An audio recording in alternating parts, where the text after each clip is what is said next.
The knock came in the middle of a bright afternoon, sharp and angry, echoing through the small apartment like a verdict, and in that moment Armin Vale felt his entire fragile world tilt, because the last thing he expected to hear through the door was his boss's voice shouting that he was fired, not after months of silent glances, half-smiles, and unspoken things he never dared to name.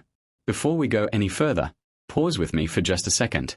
If you believe in kindness, second chances, and the quiet power of people who keep going even when life corners them, please like this video, share it with someone who needs hope, leave a comment, and subscribe to the channel Shadowverse.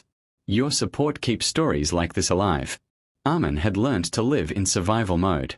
Every morning began with daylight sneaking through thin curtains, landing on the cracked paint of the walls and the small bed where his 6-year-old son, Ryan, slept curled like a comma, unfinished, waiting for the world to make sense. Armin would wake before the alarm, listening to the distant hum of traffic and the soft breathing of his child, calculating expenses before his feet even touched the floor. Coffee was a luxury he diluted with water. Breakfast was whatever could stretch the longest. Still, he never let Ryan see the fear. Daytime was their battlefield, and Armin wore a calm face like armor. After his wife passed 3 years earlier, life didn't collapse all at once. It eroded slowly. Friends drifted away, sympathy wore thin, and responsibilities multiplied. Armin worked as a logistics coordinator at a mid-sized design firm, a job that demanded precision, long hours, and a constant readiness to fix problems before they exploded. He was good at it. Not brilliant, not flashy, but reliable in a way that held systems together. His boss, Merel Cross, noticed that kind of thing. She noticed everything. Merel was known around the office as intimidating. Tall, sharp-eyed, always impeccably dressed even during the brightest daytime chaos, she had a reputation for being cold and exacting. Yet Armin often felt something soften when she passed his desk. A pause. A look that lingered a second too long. Sometimes she brought him coffee without comment, placing it beside his keyboard as if it were a mistake she didn't want acknowledged. Once, during a late afternoon meeting flooded with sunlight, she asked about his son and actually listened to the answer. Armin missed every hint. Not because he was oblivious, but because hope felt irresponsible. Romance was a luxury for people with time and emotional margin. He had neither. His evenings were filled with homework, cheap dinners, and exhaustion that settled deep into his bones. When Merel suggested he stay late to talk about his future, he assumed it was about deadlines. When she praised his dedication, he thought it was performance management. He kept everything professional, distant, safe.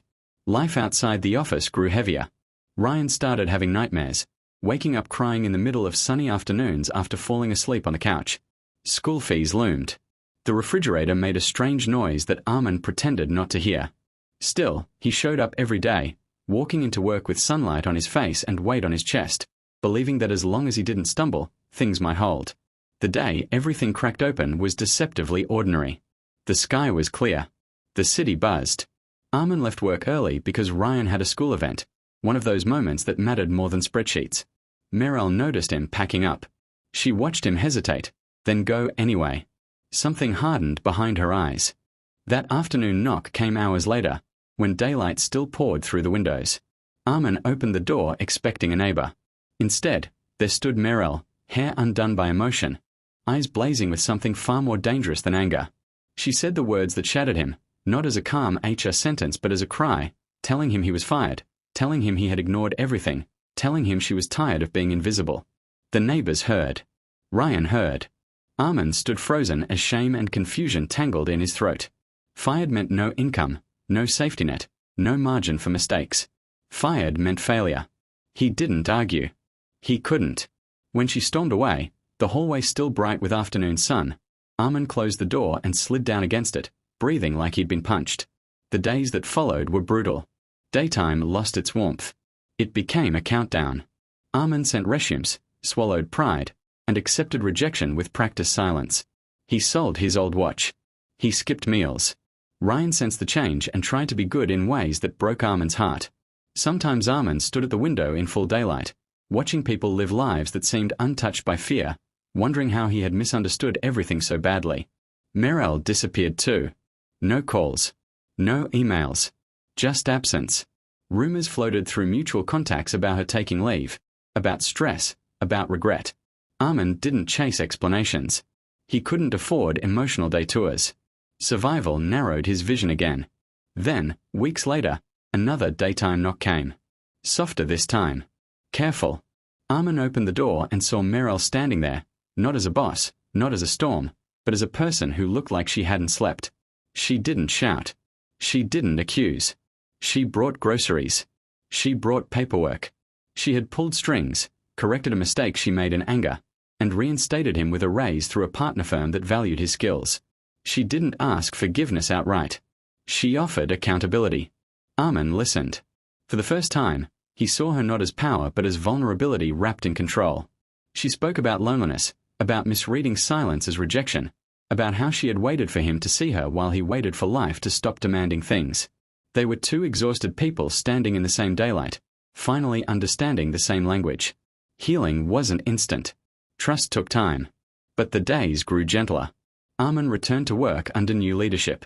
Meryl stepped back, then forward again, carefully, respectfully, as a friend before anything else. Ryan laughed more. The refrigerator got fixed.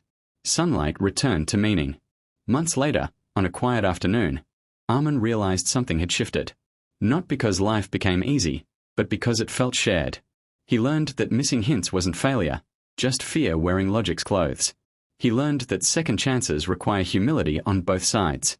If this story touched your heart, if it reminded you that even in broad daylight people can be lost and still find their way back, please take a moment now to like, comment, and share this video. Your engagement tells us these stories matter. And just before we end, a special request from Shadowverse. Comment the word hope below if you believe that understanding can arrive even after mistakes, and that love sometimes knocks twice, louder the second time, not to destroy, but to wake us up.